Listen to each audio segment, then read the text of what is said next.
করে আস্তে আস্তে সহ্য ক্ষমতার বাইরে চলে যাচ্ছে। আপনার রব তাকিয়ে আছে। শনিবার, রবিবার, সোমবার, মঙ্গলবার, বুধ হয়ে বৃহস্পতি হয়ে আবার শুক্রবার, সপ্তাহ চলে যাচ্ছে, মাস হয়ে যাচ্ছে। আপনি শুধু রবের দিকে তাকায় সবর করে আছেন। রবের যেই দিন ইচ্ছা হবে, রব ফেরেশতাকে বলবে, কিরে আমার বান্দাকে মাসের পর মাস, বছরের পর বছর কষ্ট দিচ্ছে, সেইভাবে ধৈর্য ধরে সহ্য করে আছে কেন? ফেরেশতা বলবে, আল্লাহ তোমার হুকুমের অপেক্ষায় বসে আছে, তোমার হুকুমের অপেক্ষায় বসে আছে।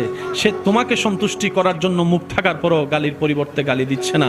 আল্লাহ সে তোমাকে রাজি করার জন্য মারের পরিবর্তে মার দিচ্ছে না। সে দুনিয়ার মানুষ সৃষ্টি তাকে কষ্ট দিচ্ছে, সে তোমার সৃষ্টিকে ভালোবাসা দিয়ে যাচ্ছে, মায়া দিয়ে যাচ্ছে, সেবা দিয়ে যাচ্ছে।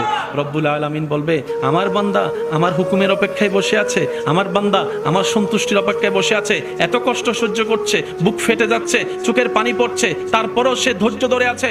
ইন্নাল্লাহা মা'আস সাবিরিন।